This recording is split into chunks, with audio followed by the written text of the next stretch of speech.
Welcome to the walking tour of Mendon's Old Cemetery. Old Cemetery is almost as old as her town. Only 2 years after Mendon's incorporation in 1667, the old burying ground, as the founders called her, was established.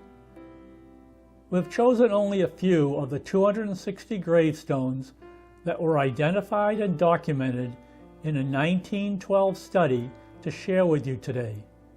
So many other interesting stories of our ancestral families that are interred here remain to be told. Thanks to the Mendon Historical Society for this exciting and heartfelt walking tour of Old Cemetery. We're welcoming everybody to the walking tour of Old Cemetery in Mendon, Massachusetts. Our forefathers called it the Old Burying Ground. And what we have before us is all of our leaders, all of our families from the 1800s, at least most of them.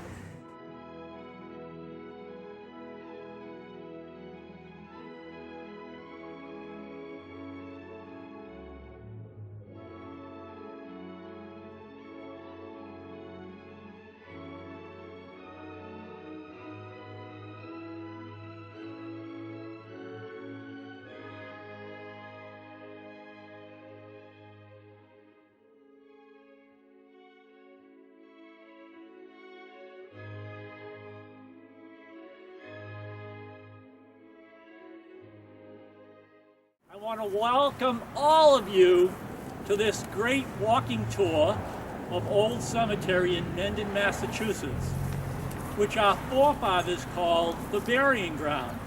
And the burying ground sort of reveals the truth that there are places in this cemetery that are unmarked. So it's a very sacred place, it's a very honored place, and we're here today to honor our leaders, our founders, their families, and those other people that we don't know that are at rest here before us all. Only 2 years before our 350th anniversary, and we're here honoring our past. Thank you for coming. This is going to be a good experience. We promise to make this tour respectful, informative, heartfelt, interesting, and fun. That's why we brought Mr. Dick Grady, Mr. History Guy of Mendon, right? So he's here to add his typical jokes and quips as we pass through our headstones. But I'd like to introduce you some of Mendon's historic elites. Right here, we have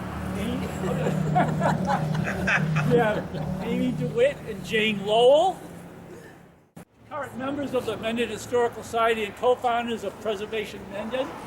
Other tour guides, Janice Muldoon Moores, David Lowell, her other half, right now. She's the better half. We have Ruth Castanelli right here. And we have Bob Carlson. Bob Carlson, he was involved in a 1989 walking tour of Old Cemetery, and he can tell you all about it. So there's a lot of good history amongst all of these people. First, I want to introduce Amy DeWitt, that's going to tell you a little bit about introductory information. Amy? This graveyard, Old Cemetery, was established by vote by the town of Mendon on February 2nd, 1669. It's the oldest graveyard within the original bounds of the town. Mendon's early pioneers all settled within roughly 2 miles of this yard, and as Mendon historian Marcus Aldrich said, "In the main, their mortal dust probably lieth here." The land in the area near this cemetery was cleared pasture land surrounded by woods. The roads that we now see were only widened cart paths in the 1660s. Daniel Lovett owned the pasture on which the cemetery was first used. He owned the western side of what is now Providence Road until it bordered Matthias Puffer's farmland farther south near the King Philip War Monument, which is at the intersection of Hartford Avenue East and Providence. George Aldrich, a Quaker, owned the eastern side, particularly the land with the triangle of what is now George Street, Gaskell Street, and Providence Road behind us over here. School Meadow is just east of us on the left side of George Street on land now owned by Shelley Vincent, so right back here. And later we'll find out why this is called School Meadow. Abraham Staples was the owner of land in the center of town. Joseph White owned the area near Founders Park, where our first meeting house was erected in 1668. The town's noon house was situated just south of the current Founders Park, probably just north of Joseph White's very helpful saw pit. And for those of you, do you know what a saw pit is? Yep. Okay. All right. I was going to have Dick describe. Okay. Old Cemetery itself has boundaries of Willowbrook to the west behind us and Main Street to the east. Metcalf's Annals of Mendon tells us that in 1694 it was voted that Jacob Aldrich might improve this tract of land laid out for a burying place, and that it be enclosed with a 5-rail fence to keep farm animals away, primarily swine and cattle. Are you looking at Dick Grady when you say that? I'm trying not to screech. The Undertaker's true colors are coming out. It was also agreed that Deacon Warfield of George Street, who was Mendon's first schoolmaster, would have permission to cross the cemetery land to get water from Willow Brook. The fence was not to impede his passage. A schoolhouse was built adjacent to Mr. Warfield's home in 1709, which is how School Meadow came to be School Meadow, on the north side of George Street. A couple of housekeeping things first, right? If you all have a handout, you'll notice there's a quiz in the back of the handout. We've already told you some answers that are on that quiz. If you do the quiz and get, 100%, right? There's grand prizes for everybody that achieves 100%. And also, there's a bonus question for those that only get 90% for an extra 10 points. So just to know that you can't get out of here until you finish this quiz. No, okay, you can go home, do it at home. It's a take-home quiz, all right? Another thing is that when I'm not talking, not speaking, we've done this nice little presentation, which is a combination of the handout and the script and a bunch of pictures of Old Cemetery. All this is going to be donated in honor of the Mendon Historical Society to the Taft Public Library when it's finished. So it's a lovely thing, and I'll be showing some of these pictures when I'm not speaking. We were promised by the weather people there was going to be sun. Just imagine yourself in a sunny day, right? So here it is. Right behind Bob Carlson, we have what we call the receiving tomb. The receiving tomb was dedicated in 1855. 1855, only a few years past Mendon's golden age. Excuse me. Yes. What is this? What did you call this tomb? A receiving tomb, and I'm going to tell you all about it right now. That's a great question. And this is an interactive session, so great question, right? Metcalf's Annals, and we all know John Metcalf, right? He wrote the Annals of Mendon, states that on March 5th, 1855, it was, I quote, voted to build a receiving tomb for the use of the town. Metcalf, Taft, Perry Wood were chosen a committee of 3 to erect said tomb at an expense not to exceed $200, and to get it all done by August of that year. And I guess they did a pretty good job doing it.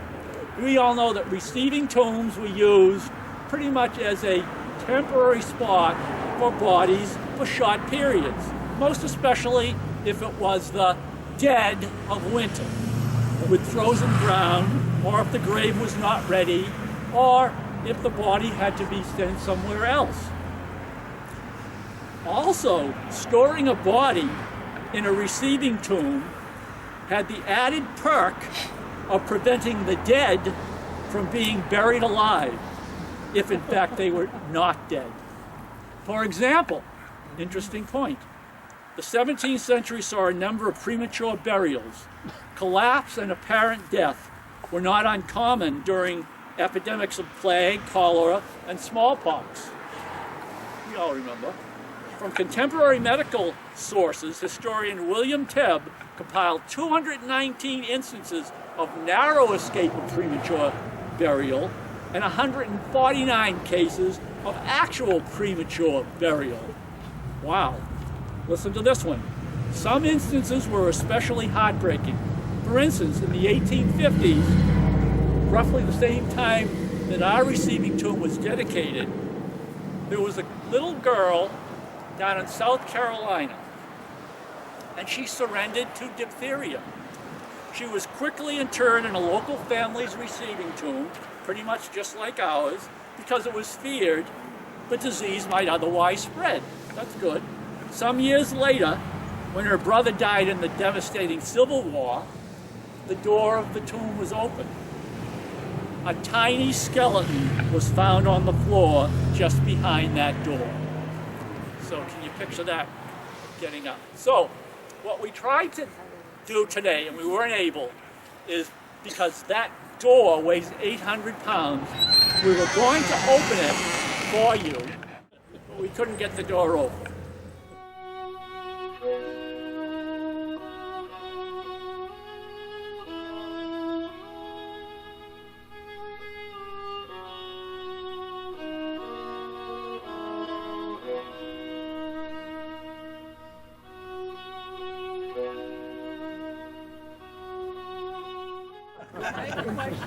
Okay. Do you know why the pipe is coming up? Yes, that's a good one.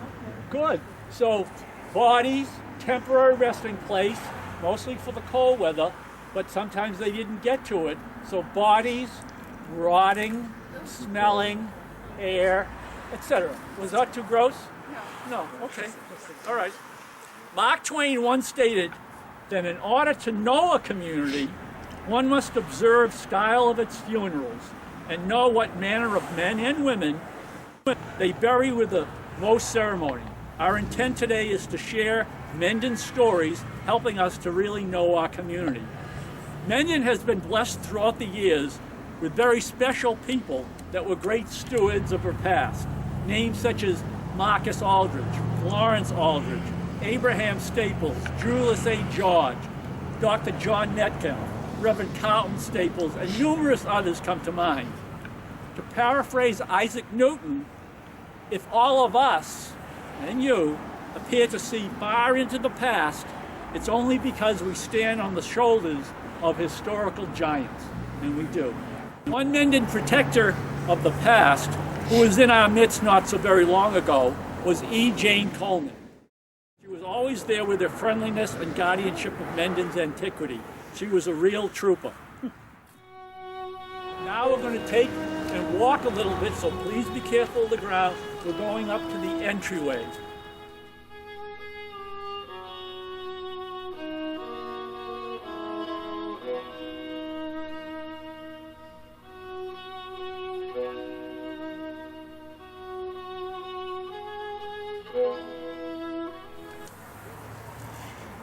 Good afternoon.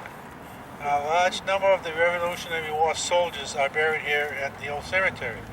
You'll remember that 119 of Mendon's finest mustered at the Founders Park on April 19, 1775, marched off to the Roxbury at the start of the American Revolution. On August 7, 1912, the Mendon Historical Society located and marked about 40 of them with the SAR markers, soldiers of the American Revolution.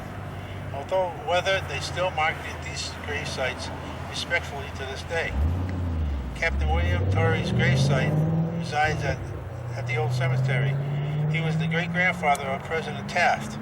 It should be noted that President Taft sent a check to the Mendon Historical Society to pay for his SAR markers placed in his ancestors' graves. So anyway, the cemetery today looks very nice. well cared for by the Parks Department. Not always the case. I suspect that when the burial started happening down in Swandale, this cemetery was pretty much abandoned. Along comes 1910. President Taft visits Mendon, Massachusetts, because, of course, his Taft ancestors settled here in 1669, and as John just said, some of his relatives are buried here. Anyway, when he got here, it was overgrown. It looked awful. There's one nice vision here of a stone in the middle of a tree.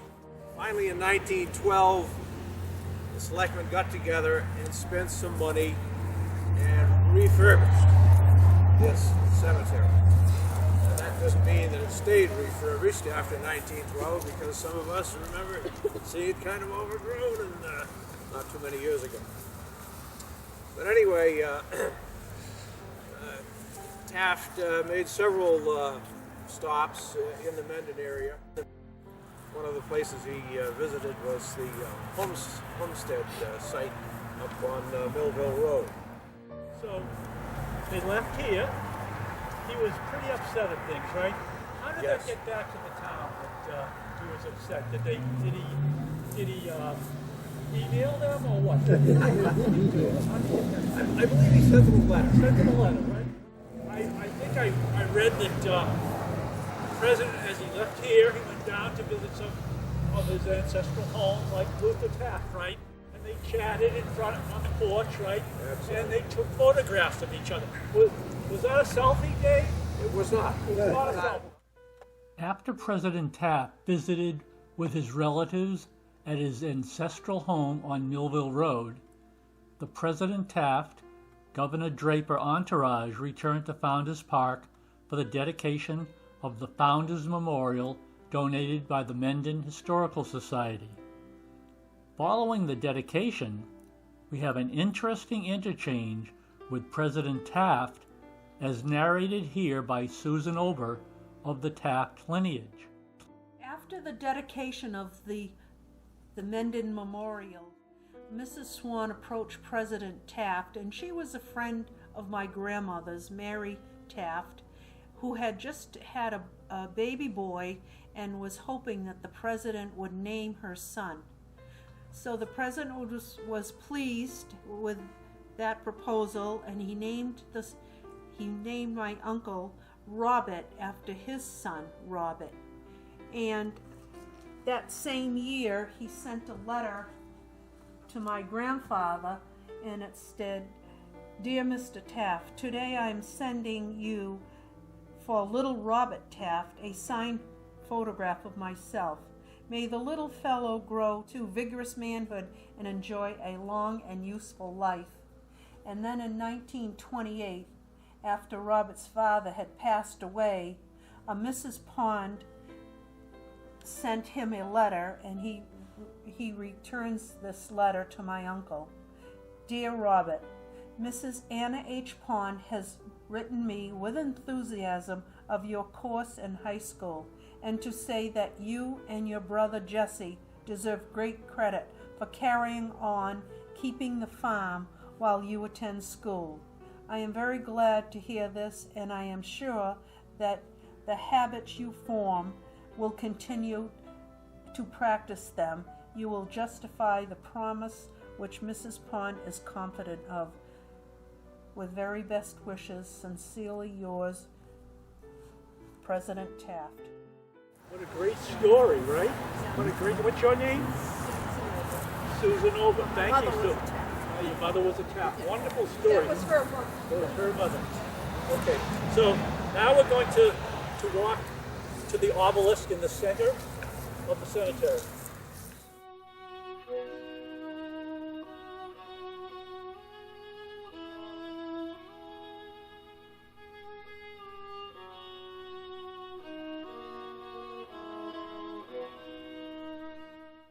He died when when he was 65 years old. And he and his wife, Mary Randall, were one of the first 15 families who settled here in Nitmock Plantation, which is now known as Mendon. And that was back in 1663.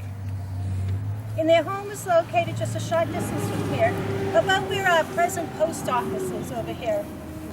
And this property extended from where the Baptist Church is currently located to the site of Sunrise Apartments on Blackstone Street. It included the library and the town hall area. And of course, none of these buildings are in existence then. But their first child, Abraham Jr., was born in June, and he was the very first new baby born in the town of Mendon. Abraham was a weaver by trade, but in order to survive in the new isolated frontier town, he and his wife had to create their own self-sustaining farm. They had to provide for all their food by land clearing, by growing crops and hunting. They had to make their own clothing, chop their wood, construct their home and barn and sheds. They had to build fences to keep their farm animals from escaping and to keep wild animals like wolves from attacking. They had to work with other families to create roads and establish a place to worship together and to meet together to deal with their common issues. Their neighbor was Joseph White, and he dug a saw pit that he shared to saw logs into wooden planks. By May of 1667, after more families had moved into this town, the General Court granted the Frontier Settlement Incorporation as a town, and its nearest neighbor was Medfield. And they were separated by 15 miles of forest. A year later, in 1668, the first meeting house was built by Joseph White's land. Today it's known as Founders Park. Abraham Staples held several town offices, and he served as a sergeant in the Mendon militia. After the first attack by Metunas and his group of Nipmuc warriors on July 14, 1675, Abraham brought his family back to Weymouth in anticipation of more carnage and to keep them safe. Two prominent descendants, Reverend Carlton Staples and the Honorable Hamilton B. Staples, dedicated this monument in honor of their ancestor on October 31st, 1877.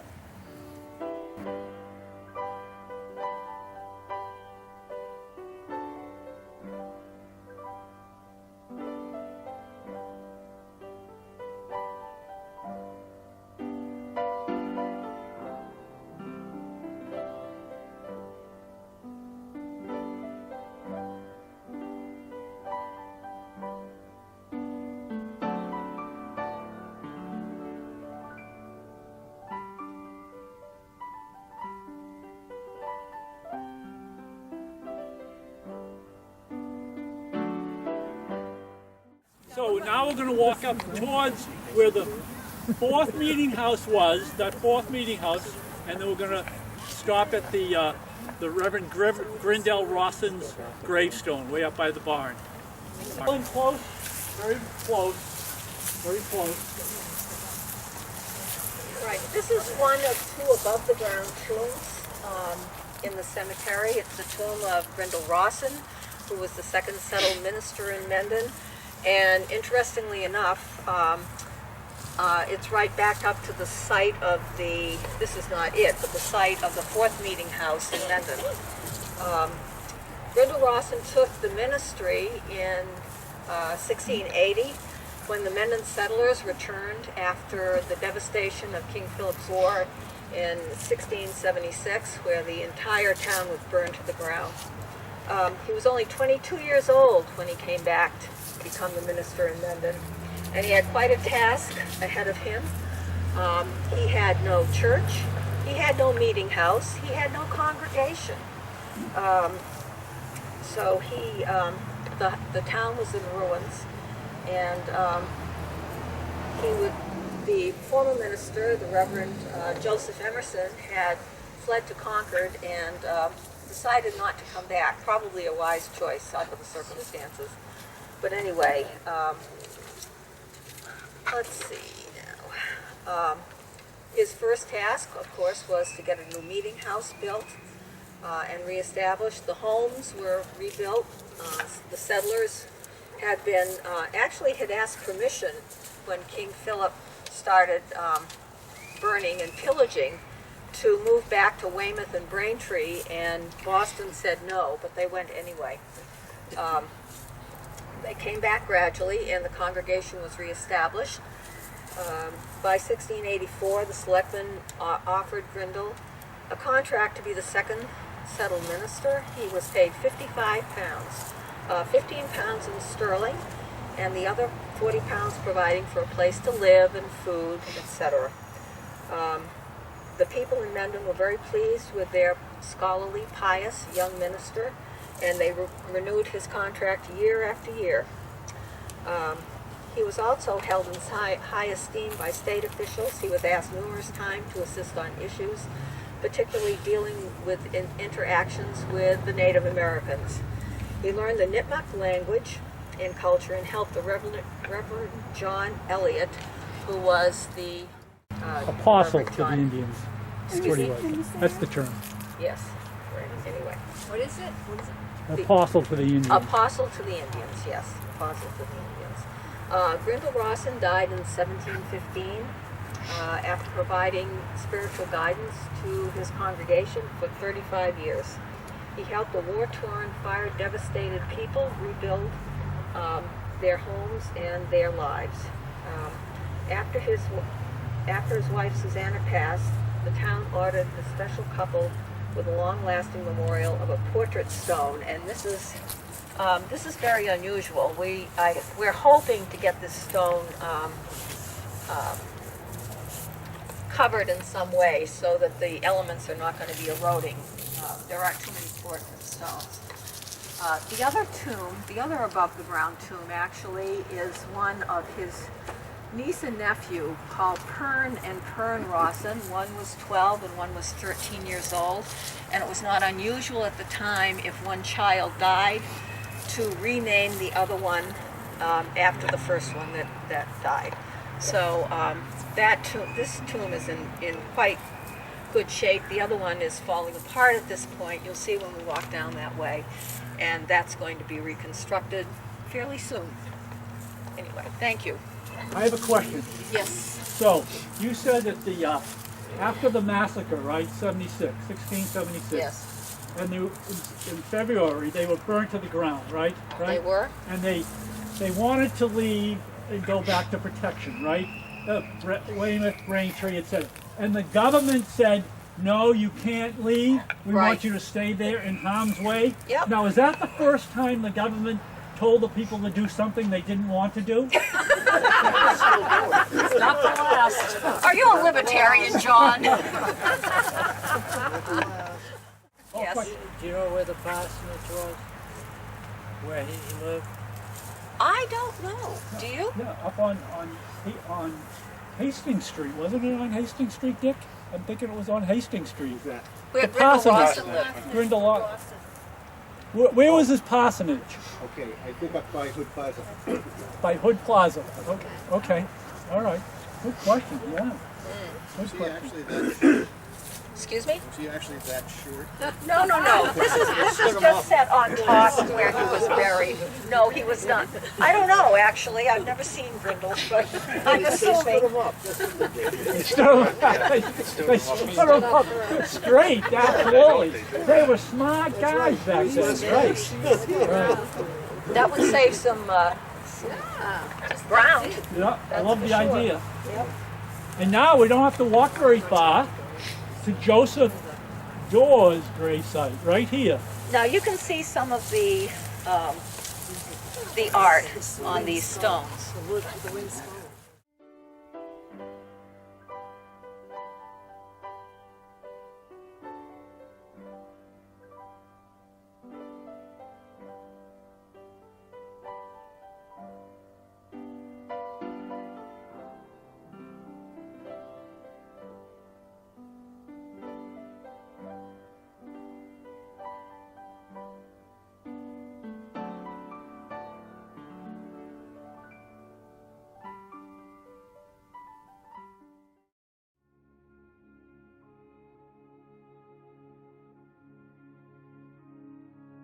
Reverend Joseph Thor, June 22nd, 1690 to March 9, 1768, age 79.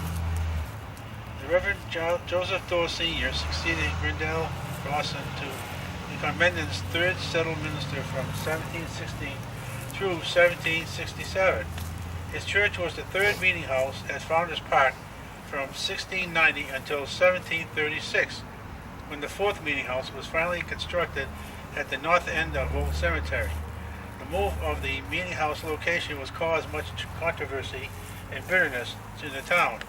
Meaning voters went back and forth. A barrel of rum was brought in to add to the negotiations and to win the opponents over. Once a final favorable vote was taken and construction began, a disgruntled opponent snuck into the partially built building structure and axed some of the timber, but it didn't fall. Marks were left, but the attempts at sabotage was unsuccessful. Religious services and a town meeting soon followed, but many people in colonial Mendon were not happy about the new location. Joseph married Mary Rawson, Grindel's second daughter, in 1724. They had 5 children, including Joseph Jr., who was most famous. He was the town's schoolmaster in 1750 and became the state representative in 1760, when he developed a friendship with the Boston revolutionary Samuel Adams. He had several other Mendon residents become deeply involved in the early activities of the American Revolution, working hand in hand with the Sons of Liberty. You're not talking about defending your rights as Englishmen. You're talking about a new country. All the colonies united. A new nation. The rest of Joseph Dorr died in March 9th, 1768, and Mary died on April 9th, 1776. They were buried a few feet from her parents' graves and only a few feet from the fourth meeting house. Son of Liberty, along with Sam Adams and those people that you know from the Revolution. You might have heard of the 19 Mendon Resolves. The 19 Mendon Resolves. So, what were they? The Committee of Correspondence, of course, said, hey guys, it's time for us to separate, right? And of course, stirring up all of the activity. Joseph Dorr was the local participant, along with another, Edward Rawson, and the stories about the meetings, the town meetings that occurred in the fourth meeting house, which was located right here, are astounding. The 19 Mendon Resolves, if you read them, and then you read the Declaration of Independence, you can look down there and say, that's verbatim. He was an orator, he was a writer, he documented, he was perfect. In other words, a protector of Mendon's past. We're going to now march just a little bit over there to the west, to the Sarah and Joseph Prince graves. Sarah and Joseph Prince. Joseph, 1753 to November 24th, 1828, age 75. And Sarah, 1776 to September 22nd, 1833, age 57. Joseph and Sarah Prince lived in Mendon Village Center. Can't hear you, Bob. Jane, turn him on. We shut off his speaker. It's all right. Just so you can hear. Speaker. Oh, I gotta put a telephone. Turn him on, Ruth. Turn Turn him him on. on. Turn it on.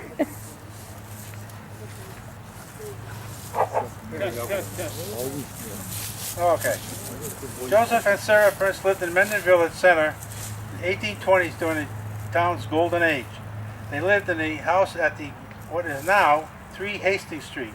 Joseph was a retired colonel in the Continental Army.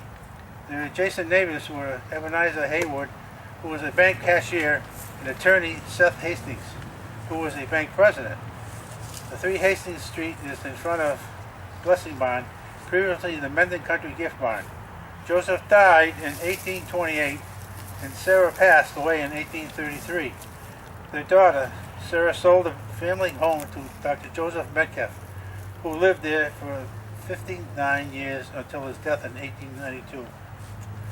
That's it. But I want to just say one thing. You notice the biggest monument in this cemetery is a sergeant.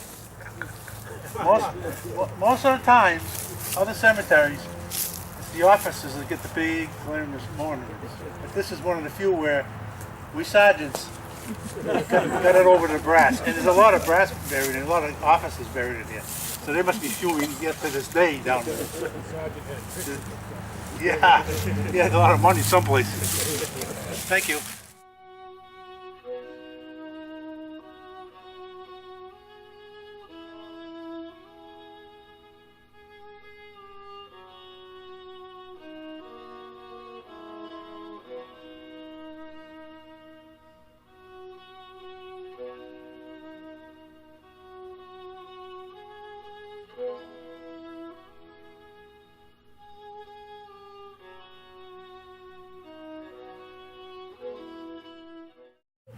We're in front of Ichabod and Philip Amidon headstone grave sites, right? And it's apropos that David Lowell tell us about Ichabod and Philip Amidon because of Amidon Tavern. We were supposed to try this earlier, so you didn't know.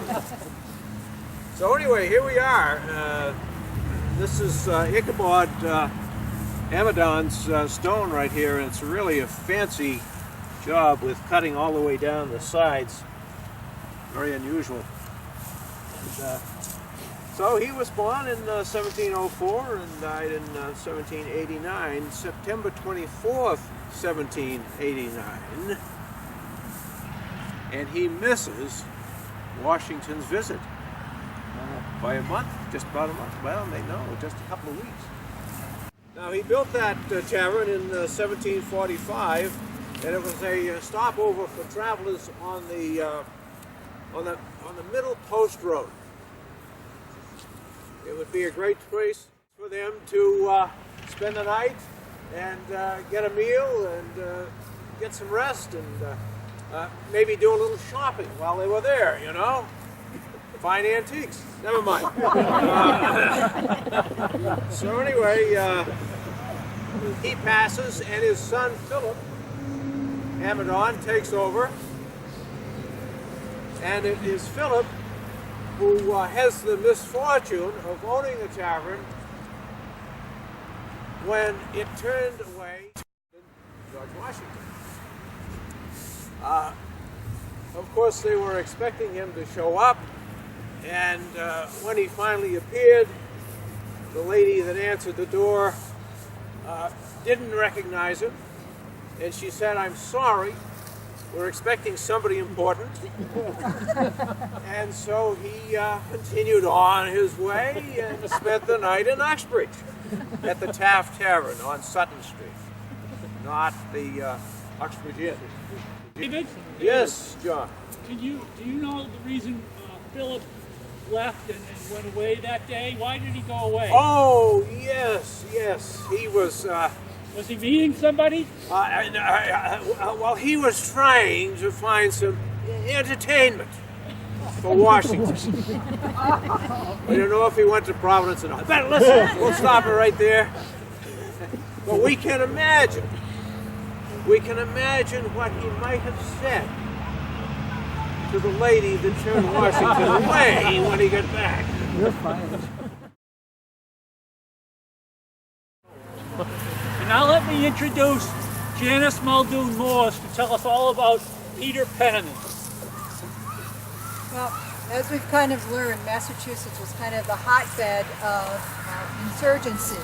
So when the Acts of Parliament came through and the harbor was closed down and General Gage took over as the governor of Massachusetts, a provisional Congress was established with something called committees of correspondence. And that was the way towns communicated with one another. And they had a whole bunch of spies out into the British trying to find out what they were doing. So they heard that General Gage was going to be sending an army out to Concord and Lexington, because Concord was where the colonists had been storing extra munitions so that they would be ready for the time when they were to take up arms. And then Lexington was where Sam Adams and John Hancock were hiding. So they got word that this was going to happen, and just as Paul Revere was running through the towns, word was going through these committees of correspondence to all the towns to tell them that they needed to send their militia. So when Mendon heard that on April 19th, they called up there, as you mentioned, 164 soldiers, and about a third of them were Minutemen, meaning that they actually had to be ready at a minute's notice to march, and they were. So they all got together at Founders Park, and they took the Middle Post Road to Boston. There's like an upper post and a lower post, but they went right in the middle to Lexington and Roxbury, where they fought.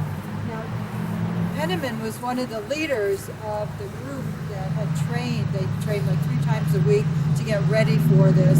And he was one of the people in the Revolutionary Army that actually became a captain. He worked in 4 different companies over a period of 4 years in the Revolutionary Army. And he retired in 1779. When he retired, he came back here to Mendon, and he worked his farm, which was on Blackstone Street.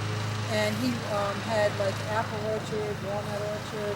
He had chickens, about 25 cows, and he had a cranberry bog. And it was later written in a brochure when the place was being sold that it's just as natural for cranberries to grow in this bog as it is for hares to grow in a horse. So that's how they described things back then. But while he was farming, he also got into Massachusetts politics and was in the legislature, was a representative, then became a senator. And then when he was a senator, he was elected, there was called a governor's council, and it was a group of 9 senators that were elected within that group, and he became a member of that council. When he finally retired from there, or he was retired, I think, he became very active in Mendon politics and took almost any position he could find to work there. And then he finally died in 1805, and he's buried here with different members of his family. You could see a true revolutionary, a true patriot, true and he should revolutionary. have that hat. And Patriot.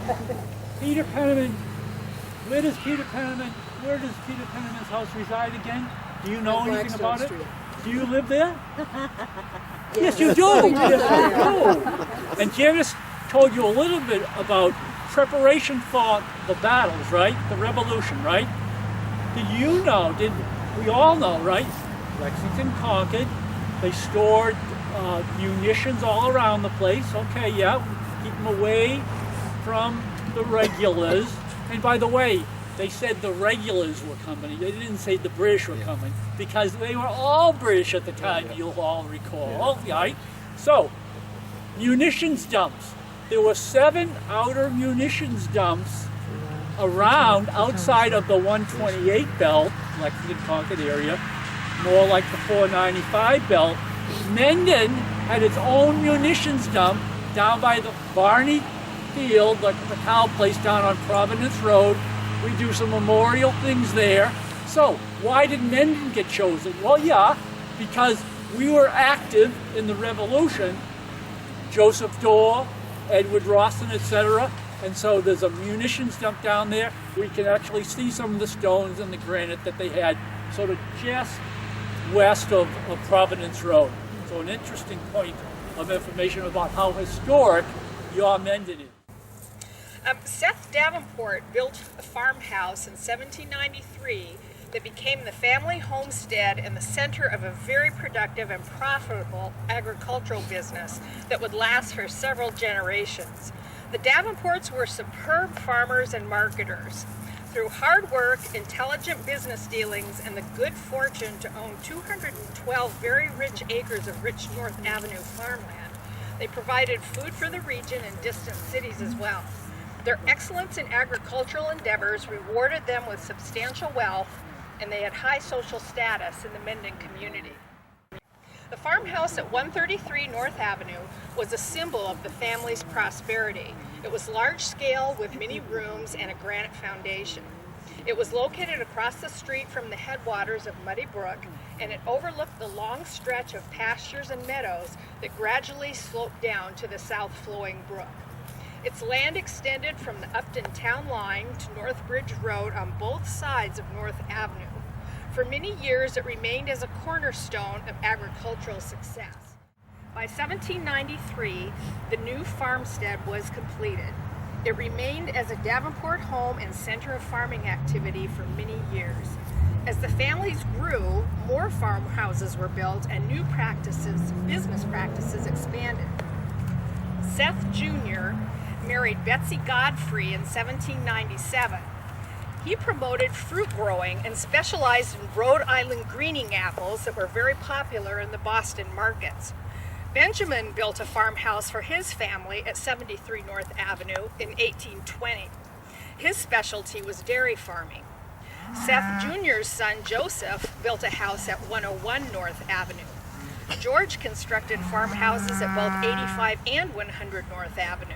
And Austin, who lived at the homestead, was a dealer in dairy cows, horses, and cider. The cider refined at his farm was sold in markets as far away as California. The family business of farming was obviously healthy and prosperous. The 1793 homestead and other Davenport farmhouses on North Avenue and Misco Road are symbols of Mendon's economic strength from the 1700s through the early 1900s. But by 1920, the economy had been changed by the trolley and the automobile. Farmland was sold and houses were built, and later a regional school was constructed. The last Davenport farm was Sunnyside Farm, operated by George Godfrey Davenport and Sons. The existing houses, barns, and stone walls are subtle reminders of a great family that was the backbone of Mendon's agricultural way of life. They call to mind the town's great history of glory days gone by.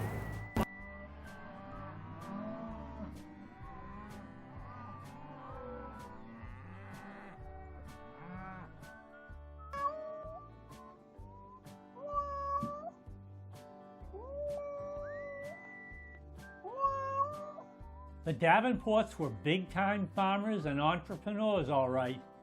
A continuation of the hard-working agrarian Mendon lifestyle that some old-timers recollect from the not-too-distant past. Mendon's Paul Doucette has been collecting milk bottles for years. He has acquired numerous Mendon Dairy Farm bottles, including a couple specific to the Davenport and the Sunnyside farms. Hi everybody, I think you all know my name. It's Paul Doucette, and as you can see from this series, Mendon was an agricultural town, and dairying was a big part of that way of life. The Davenports had especially two very interesting large farms in Mendon. One was located, the Sunnyside Farm was located on the corner of North Ave and Misco Road, and directly across the street was the Davenport Farm, which was on the corner of Hopedale Street. Sunnyside Farm produced, processed, and bottled their own milk, and they sold it to vendors and peddled it around town. And Davenport Farm did not bottle its own milk, but sold it to an outside vendor. Inside here in this milk carrier's case, I have three very interesting Davenport bottles. The first is what we call a square milk bottle because of the shape of it. And this one has beautiful green painted or lettering, and on it it's a full label, what I call a full label, because it tells you where the name of the dairy and where it was located, which was Mendon, Mass. And it also has the proprietor's name, George D. Davenport. It's green and it's on both sides of the bottle. The second one here is what is a two-color bottle. The front is red, Davenport Sunnyside Farm, Mendon, Mass, full label. On the back, there's a slogan in orange, which I can't read, but anyway, there's a slogan to help sell their milk, and it's an orange. So you got two different colors on front and back of the bottle. The third bottle is a banded, it has a copper band around the neck, milk bottle which has been soldered on, and it has the customer's name on it. And the reason for that was that certain customers who were very fussy wanted their specific bottle back. So what they would do was wash it, leave the band on, and give it back to the customer when it was complete and filled with milk. If, as Doug Taylor once told me, he had worked for McGoffey Farm for years in Mendon, if one of these bottles broke, they had to take the band off and get a new bottle and solder the band on with the customer's name. And what that would do would slow the process down of bottling and capping the milk. So it would take much longer. It was a pain in the neck. These are all fine examples of milk bottles from Mendon. And in particular, they're very colorful, they're in great condition, and they're a good collectible item. I especially like on this is the round one, which I didn't mention, but what we call round. But on the banded bottle, there's a nice old-fashioned telephone that a lot of us here remember when we used to have to dial. You see here? And it's pictured with their telephone number on the back.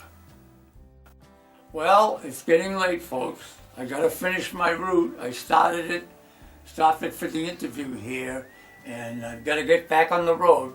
So I hope and I know you'll enjoy the rest of the show while I'm away.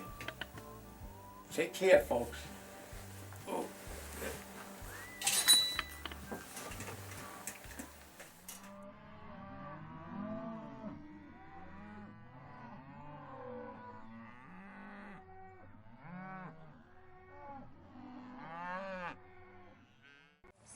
For those to whom much has been given, much will be expected. And that exemplifies the Hastings family, who had been blessed with wealth, academic ability, professional sophistication, social rank, and political influence. Though they were well-to-do, they readily gave service to their local, state, and national governments. They also gave generously to their town and to their church. They were part of Mendon's nobility. To the Hastings family, much had been given, and from themselves much was expected. Yet throughout their lives, there were lingering episodes of tragedy and sadness. In spite of their stature in the community, there were prevailing reminders that they were mortal. The Hastings family was regarded as one of the most distinguished families in the town of Mendon. Seth graduated from Harvard University in 1782. He passed the bar exam and he has established a law practice in Mendon. Then in 1796, he married Chloe Davenport. He built a law office in 1820, and in 1825 he became president of the town's first bank. He was also the owner of a bakery. His son William Hastings also graduated from Harvard and was admitted to the bar in 1820. He had another son, Charles Hastings, who graduated from Brown University in 1825, became a lawyer, and joined the family business. His daughter Mary married attorney Caleb Haywood, and the four barristers practiced law together in the small brick building at 13 Main Street. Seth Hastings' devotion to public service was exemplary. He became town treasurer in 1794 and a member of the first school committee in 1796.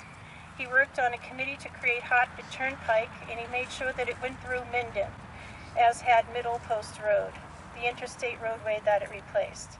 He defended the town against lawsuits by Bellingham and Uxbridge. In addition, he was elected to 2 terms in the U.S. Congress, and later as a senator in the Massachusetts State Senate. He was also Chief Justice in the Worcester County Court of Sessions. He donated the land and a generous amount of money for the construction of the Unitarian Church in 1820. He was an extraordinary public servant. Following the fine example of his father, the sons also devoted their lives to service of others. William served as postmaster, in the family law office, and from 1825 to 1836, and at the same time managed to be a state representative, and then he was state senator. He moved to Virginia in 1836 and was elected there to 3 terms in Congress. His brother Charles and Caleb Haywood served on the school committee here and also the road commission and a committee to create a house for the poor. Their devotion and energy were most commendable. However, in spite of all their achievements, the family had to endure many sorrows and periods of grief. Seth and Chloe lost their 15-month-old son Seth in 1807 when he stopped breathing due to a piece of apple being lodged in his windpipe. The following year, Chloe died of consumption at age 34, leaving Seth and several small children. Daughter Hannah died 4 years later at age 12. Daughter Chloe died at age 19. William died at 44, and so did Charles. Charles's wife Anna was so distraught over all this that she and her 4 children had to move out of their 7 Maple Street home, and they moved over to 6 Hastings Street. Mary's husband Caleb died at age 37, and her daughter died at age 15. Their devastation was unimaginable. Members of the Hastings family made good use of their numerous talents to improve the lives of others. Instead of simply basking in the wealth of a prestigious private law firm, they worked with local government and carried out their goodwill. Coinciding with their benevolence was an ongoing bereavement that pervaded their lives, one tragedy after another. Perhaps their strength in dealing with their sorrow was the source that fueled their uncommon enthusiasm for public service. Mendon Village Center was essentially a family compound for the Hastings Davenport family in the early 1800s. Today, the village is their living tribute. Edna St. Vincent Millay's poem, titled First Fig, offers a summary of the lives of this highly respected Mendon family. Edna writes, quote, "My candle burns at both ends, it will not last the night. But ah, my foes and oh, my friends, it gives a lovely light." Over to you, John. Seth was instrumental in making sure that Mendon stayed the center of attention in central Massachusetts. Now, he said, okay, people wanted to change the roads again, right? George Washington, 1789, comes through here in his post-inaugural trip, right? Wasn't enamored with the roads, right? Didn't like them between sort of a little bit to the east and all the way to Oxford. That's us, right? And he says, do something about it. And so Seth and a whole bunch of others got to meet together in Ashford, Connecticut in 1796 to talk about where the Hartford Turnpike would go from Boston to Hartford to New York. And so if it wasn't going to go through Mendon, what was going to happen? You're going to lose commerce, right? So where the money is, where the travel is, where the buck is, he said, I want to make sure that Mendon was center stop. So the stagecoach continued to come from Boston through Mendon to Hartford and on. And of course, why did the inns flourish? Why did the bakeries flourish? Why did commerce flourish? It was because we made sure that there was commerce coming via the stagecoach right through Mendon. Down Hartford East, sort of, Neck Hill Road, coming up the knoll on Neck Hill Road, looking at the town, seeing the steeple of the Unitarian Church, seeing the post office, which was Rebecca's, right? So, and the people in the post office seeing the stagecoach. Okay, get ready. The mail's coming. The people are coming. The money's coming. So that's another reason why he's so important. And now we have the last gravestone we're going to learn about, Ephraim Lee. So you see this lovely headstone, Ephraim Lee. And this story, my heart just throbs when I hear this story. This story about Ephraim and his daughter is going to yank on your heartstrings, make you feel so sad, and also at the end make you feel so proud of what Mendon's past is all about. So let me tell you the story about Ephraim Lee. Ephraim Lee was a respected Mendon resident and church member. A shoemaker by trade, he lived in the old Dr. Willett house down by Nick Pond. He was held in high regard in Golden Age Mendon. His death in 1828 left his daughter Susan heartbroken and destitute. You see, she was only 4 years old. She was so sad. She cried and cried. To make matters even worse for little Susan, her mother Abigail had died when Susan was only 4 months old, and now her father was gone too. How sad is that?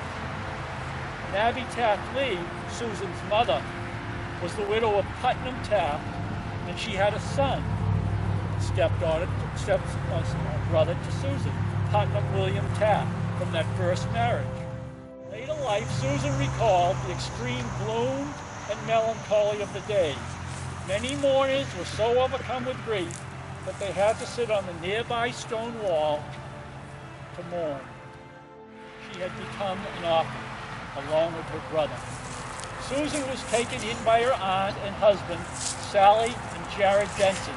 They operated a farm in the Chestnut Hill section of Mendon. Susan's stepbrother Putnam, also orphan, was sent to live with relatives in Worcester. This headstone represented heartbreak and sadness for the very young Susan Lee and Putnam Taft. As the years went by, Putnam and Susan realized that they both had developed a love for reading. Putnam shared books with his stepsister when he visited from Worcester. And in 1847, Susan Lee married William R. Houston, and she became a seamstress in Providence. But she continued to stay in touch with her brother, for whom she had the greatest respect. Their mutual love of literature continued through their adult lives. And in 1872, Putnam told his sister Susan that he intended to build a public library in their ancestral home of Mendon, a town that they both loved. But unfortunately, Putnam died suddenly. Susan Lee Houston used the $1,000 that she inherited from her brother to fulfill his dream. She created the Taft Public Library in 1881 using the existing brick building at 3 Main Street, which is now your Mendon Historical Society building. It was in use as a library at that address until 1920, when Rosa Taft purchased the current library building for the town. So we can see that this 4-year-old orphan girl who sat sobbing on this very stone wall at her father's burial in 1828 rose above the difficulties of her early life, and we certainly owe a debt of gratitude to Susan Lee Houston and to her brother, Putnam Taft. Great story. This concludes our walking tour of Old Cemetery. Thanks for coming. I want to leave you with a couple of thoughts to bring you back to Old Cemetery. Here's a few random names that you'll find in Old Cemetery. Hope Still Reed, Silence Howe, Thankful Rawson, Comfort Rockford. Interesting and intriguing names, wouldn't you say? Hopefully those names lure you back to Old Cemetery to learn more. The Mendon Historical Society did a great job today. I think they deserve a round of applause. We also John here, Undertaker. Also deserves a round of applause. They're grading too. Everybody here, they all did a wonderful job. What did you say?